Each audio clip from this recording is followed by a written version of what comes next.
வாழ்க வளமுடன். எல்லாருக்கும் வணக்கங்க. நண்பர்களே, இந்த பதிவில் நம்ம பார்க்கக்கூடியது தனுசு ராசியில் பிறந்த நண்பர்களுடைய வாழ்க்கையிலையும் வாழ்வாதாரத்திலையும் வர ஆகஸ்ட் மாதத்தில் இந்த பிரபஞ்சம் தனுசு ராசியில் பிறந்த நண்பர்களுக்கு எந்த மாதிரியான ஒரு மாற்றங்களை தரப்போகுதுன்றது பற்றி தானுங்க ஆதாரபூர்வமாக முழுமையாக இந்த பதிவில் நம்ம பார்க்க போகிறோம். பொதுவாக எல்லாருக்கும் எதிர்பார்ப்புகள்ன்றது எல்லாருக்கும் இருக்க தான் செய்யுது. எல்லா நேரத்திலையும் இருக்கிறது இல்லை. ஒவ்வொருத்தருக்கும் ஒவ்வொரு தருணத்தில் தான், ஒவ்வொரு நேரத்தில் தான் ஒவ்வொரு விதமான எதிர்பார்ப்புகள் இருக்கும். அப்போ தனுசு ராசியில் பிறந்த நண்பர்களுக்கு தனுசு ராசியாதிபதி 6வது பாவகத்தில் மறைந்திருக்கிறாரு. இது எல்லாருக்கும் தெரிஞ்ச ஒரு விஷயம். கிட்டத்தட்ட நமக்கு ஒரு 3 மாத காலம் ஆகுது. அப்போது குரு பகவான் இல்லையா தனுசு ராசி நண்பர்களுக்கு ராசிநாதன் நாயகன். அப்போது தனுசு ராசியாதிபதியோடைய நாயகன் குரு பகவான் 6வது பாவகத்தில் நமக்கு மறைஞ்சி இருக்கிறாரு. அதுபோக பகையாகவும் இருக்கிறாரு. அதுபோக 8 கிரகமான அஷ்டமஸ்தானாதிபதின்னு சொல்லக்கூடிய சந்திர பகவானுடைய சாரத்தில் இருக்கிறார். தனுசு ராசியில் பிறந்தவங்க எத்தனையோ பேர் எல்லா விதமான திறமையும் இருந்து, எல்லா விதமான ஒரு குவாலிஃபிகேஷனும் இருந்து, வாழ வேண்டிய வாழ்க்கைக்கும் வாழ்ந்துக்கிட்டு இருக்கிற வாழ்க்கைக்கும் சம்மதமே இல்லாமல் இருப்பாங்க. படித்த படிப்புக்கும் செய்கிற வேலைக்கும் சம்மதம் இல்லை சார். வேலை ஏதோ செஞ்சுக்கிட்டு இருக்கிற ஒரு மிஷின் பொழப்பு பொழைச்சிக்கிட்டு இருக்கிறேனுங்க. அடுத்தவங்க 8 மணி நேரம் வேலை பார்க்குறாங்கன்னா அதே வேலையை நான் 12 மணி நேரம் வேலை பார்க்குறேனுங்க. 8 மணி நேரம் வேலை செய்கிறவங்களுக்கும் 10,000 ரூபாய் தான் சம்பளம். 12 மணி நேரம் வேலை பார்க்குற எனக்கும் 10,000 ரூபாய் தானுங்க சம்பளம். இதுக்கெல்லாம் ஒரு போகும் வழி இல்லையா அப்படின்னு மன அழுத்தத்தில் இருக்கிற நண்பர்களுக்கு இந்த நேரம் உண்மையிலேயே நல்ல நேரம். என்ன காரணம் அப்படின்னா, உங்களுடைய ராசிநாதனுக்கு நட்சத்திரம் கொடுத்த சந்திரன் உங்களுடைய ராசியை பார்க்குறாரு. அதுபோக உங்களுடைய ராசிக்கு 9வது பாவகத்துக்கு அதிபதின்னு சொல்லக்கூடிய சூரிய பகவான் 16ஆம் தேதி, ஆகஸ்ட் மாதம் 16ஆம் தேதி 9வது பாவகத்துக்கு வந்து சுக்கிர பகவான் செவ்வாய் இந்த 2 பேரோட சேர்ந்து சனி பகவானுடைய பார்வை வாங்குவார். இந்த அமைப்புகளெல்லாம் நமக்கு சாதகமாக இருக்கும். இதனால் என்ன நடக்க போகுதுன்னா, இந்த பிரபஞ்சம் எல்லாருக்கும் எல்லா நேரத்துலையும் நல்லது செய்துடுறீங்க. ஒவ்வொருத்தருக்கும் ஒவ்வொரு நேரத்தில் தான் நல்லது செய்யும். அந்த மாதிரி இந்த விருச்சிக ராசியில் தனுசு ராசியில் பிறந்த நண்பர்களுக்கு, ஏன்னா விருச்சிகன்னு சொல்லிட்டேனுங்க, தப்பாக எடுத்துக்கிடாதீங்க. தனுசு ராசியில் பிறந்த நண்பர்களுக்கு இந்த நேரத்தில் ஒரு தன யோகம் வரக்கூடிய ஒரு தருணமாக இருக்கும். ஏன்னா தனுசு ராசி நண்பர்களுக்கு 9வது பாவகத்துக்கு அதிபதி ஆட்சி நிலையில் வந்து 10வது பாவகத்துக்கு அதிபதி புதனுடன் சேர்ந்து புதனாதித்ய யோகம் அப்படின்ற ஒரு யோகம் வாங்கும்போது செவ்வாவுடைய பார்வைப்படும். ஏற்கனவே செவ்வாய் நம்ம ராசிநாதனோட சேர்ந்து குரு மங்கள யோகமாக இருக்கு. அப்படி குருமங்கள யோகமாக இருக்கக்கூடிய புத்திரஸ்தானாதிபதினு சொல்லக்கூடிய செவ்வாய் உங்கள் ராசிக்கு 9வது பாவகத்தை பார்க்குறார். கர்மா நீங்க போகுது.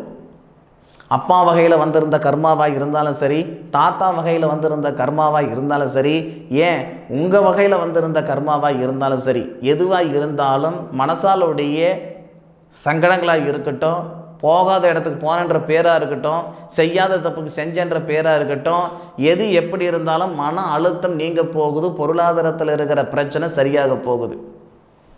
5 வந்தாலும் நிற்கலை சார், 50 வந்தாலும் நிற்கலை சார், இப்படியெல்லாம் வருத்தப்பட்டு இருக்கிற தனுசு ராசி நண்பர்களுக்கு நிச்சயமாக இது தனயோகம் பிறக்கக்கூடிய ஒரு நேரம். முக்கியமாக ஒரு விஷயத்தை சொல்லி ஆகணுங்க. மாத பலன்கள் அப்படின்னா முழுமையாக சூரிய பகவானை மட்டுமே வச்சு சொல்லக்கூடியது தான் 100% உண்மையானது. சூரியன் ஆகஸ்ட் மாதம் 1ஆம் தேதி, ஏன்னா ஆகஸ்ட் மாதம் 1ஆம் தேதி வியாழக்கிழமை பிறக்கப்படுதுன்றது எல்லாருக்கும் தெரியும். மிருகசீரிஷ நட்சத்திரம் 3வது பாதத்தில் மிதுன ராசியிலே மேஷ லக்னத்தில் இந்த மாதம் பிறக்கப்படுதுன்றது எல்லாருக்கும் தெரியும். அப்போது மாதம் பிறக்கப்படக்கூடிய தருணத்தில் தனுசு ராசிக்கு கரெக்டாக 5வது பாவகத்தில் இருக்கக்கூடிய கிரகம் நமக்கு யோகமாக இருக்கிறார். 5 கிரகம் 6வது பாவகத்தில் யோகமாக இருக்கார். இந்த 9வது பாவகத்துக்கு அதிபதி சூரியன் மாத தொடக்கம் அன்னைக்கு உங்களுடைய ராசிக்கு 8வது பாவகத்தில் கடகத்தில் 16ஆம் தேதி வரைக்கும் இருப்பார். அப்போ 1ஆம் தேதியிலிருந்து 16ஆம் தேதி வரைக்கும் பெரிய மாற்றம் ஒன்றும் இல்லை. வரவுக்கும் செலவுக்கும் கரெக்டாக ஓடிக்கிட்டு இருக்கோம். ஏதோ ஓரளவுக்கு பரவாயில்லன்ற அளவுக்கு இருக்கும். இதுக்கு முன்னாடி வாழ்ந்த வாழ்க்கைக்கு இப்போ இந்த வாழ்க்கை பரவாயில்லடா அப்படின்ற அளவுக்கு. ஆனால் உங்களுக்கு மாற்றங்கள் எப்போ வரும்னா, கரெக்டாக சொல்கிறேன், கேட்டுக்கிடுங்க. ஆகஸ்ட் 16ஆம் தேதியிலிருந்து ஆகஸ்ட் 31ஆம் தேதி வரைக்கும் சொல்கிறேன், 100% பிரமாதமான நேரம். இந்த நேரத்தில் பொருளாதாரத்தில் இருக்கிற சங்கடம் சரியாக போகுது. 5 வந்தாலும் நிற்கலை, 50 வந்தாலும் நிற்கலைன்ற வருத்தம் நீங்க போகுது. தொழிலில் வளர்ச்சி கொடுக்க போகுது. படித்த படிப்புக்கு உண்டான வேலை வாய்ப்போ அல்லது வெளியூர் வெளிநாடு போகிறதுக்கு உண்டான வாய்ப்புகளோ அல்லது சொந்த தொழில் செய்யணுன்ற எண்ணமோ நிறைவேற போகுது. இந்த பிரபஞ்சம் யாராவது ஒருத்தருக்கு ஏதாவது ஒரு நேரத்தில் டக்குன்னு மேலுக்கு கொண்டு வர மாதிரி ஒரு நேரத்தை கொடுக்கும். அந்த மாதிரி நேரம்தான் இந்த தனுசு ராசியில் பிறந்த நண்பர்களுக்கு இந்த ஆகஸ்ட் மாதம் 16ஆம் தேதிக்கு மேலே. இந்த நிமிஷம் வரைக்கும் ஒரு மிஷன் வாழ்க்கை நீங்கள் வாழ்ந்துக்கிட்டு இருக்கலாம். அதே 16ஆம் தேதிக்கு மேற்கொண்டு உங்கள் வாழ்க்கை எப்படி இருக்குது, வாழ்வாதாரம் எப்படி இருக்குதுன்றது பார்த்து உணர்ந்து கமெண்ட்டில் சொல்லுங்கள். அதுபோக இந்த சுபஸ்தானாதிபதின்னு சொல்லக்கூடிய கிரகமும் ராசியாதிபதின்னு சொல்லக்கூடிய கிரகமும் குரு தான். குரு 6ல் இருந்து 8வது பாவகத்துக்கு அதிபதி. நட்சத்திரம் வாங்கியிருப்பதாலையும் 8 கூடையும் நம்ம ராசியை பார்க்கறதுனாலையும் திடீர் அதிர்ஷ்டம். வெளிநாட்டில் இருக்கிற நண்பர்கள், வெளி மாநிலத்தில் இருக்கிற நண்பர்கள் ஒரு லாட்ரி வாங்கினா 10 ரூபாய் அடிச்சிடும். ஷேர் மார்க்கெட்டில் காசு பணம் போட்டால் அந்த நேரத்தில் கொஞ்சம் பெரிய லெவலில் ஒரு குரோத் வந்துடும். எது எப்படி இருந்தாலும் நம்ம கொடுத்த பணம் வந்து சேர்றதுக்கோ அல்லது திடீர் அதிர்ஷ்டமோ இந்த மாதிரி ஒரு நல்லது தனுசு ராசியில் பிறந்த நண்பர்களுக்கு வர்றதுக்கான வாய்ப்புகள் உண்டு. அதுபோக முக்கியமாக 4வது பாவகத்தில் இருக்கக்கூடிய ராகு பகவான் உத்திரட்டாதி நட்சத்திரத்துக்கு வந்துட்டார். சனி பகவானுடைய சாரத்துக்கு வந்துட்டார். அது 4வது பாதமாக இருக்கிறார். இது சாதகமானு கேட்டிங்கன்னா, ரேவதி நட்சத்திரத்தில் இருந்த ராகு விட உத்திரட்டாதி நட்சத்திரத்தில் இருந்த ராகு பரவாயில்ல.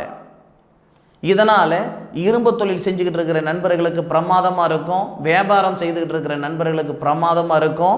ஐடி நிறுவனத்தில் வேலை செய்கிற நண்பர்களுக்கு வெளிநாடு போகக்கூடிய பிராப்தம் ஏற்படுத்தும். படிப்புக்கு உண்டான வேலை வாய்ப்புகள் கொடுக்கும். சுய தொழில் செய்துக்கிட்டு இருக்கிறவங்க 4 காசு மிச்சப்படுத்துறதுக்கு உண்டான சூழ்நிலைகள் ஏற்படும். எது எப்படி இருந்தாலும் வரக்கூடிய ஆகஸ்ட் மாதத்தில் 16ஆம் தேதியிலிருந்து சூரியன் ஆட்சி நிலையில் வருவார். 9 கூடிய கிரகம் 9வது பாவகத்துக்கு வரும்போது மாற்றம். 24ஆம் தேதி லாபஸ்தானாதிபதி அப்படின்னு சொல்லக்கூடிய சுக்கிர பகவான் அசுர குரு, ஏற்கனவே உங்களுடைய ராசிநாதன் தேவகுரு சுக்கிரனுடைய வீட்டில் இருக்கிறார்.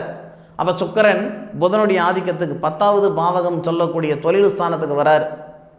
அப்போது உங்கள் ராசிநாதனுடைய பார்வை சுக்கிரன் மேலே படும். உங்கள் ராசிநாதன் குரு, குருவுடைய பார்வை 5வது பார்வை லாபஸ்தானாதிபதி மேலே படும். அப்போ இந்த நேரத்தில் லாபங்கள் அதிகரிக்கும். அதில் மாற்று கருத்து இல்லை. உங்களுக்கான நேர காலங்கள் இதுதான் அப்படின்னு நினச்சி நீங்கள் உயர்றதுக்குண்டான வேலையை பாருங்கள். நேர காலங்கள் மட்டும் சாதகமாக இருந்தால் இந்த பிரபஞ்சமே எல்லாமே பண்ணிடாதுங்க. உழைப்புன்ற விதை நம்ம போட்டால் தான் வெற்றின்ற விருச்சம் வரும். சரிங்களா? உழைப்புன்ற ஒரு விதையை போடும்போது தான் வெற்றின்ற விருச்சம்னா மரம்.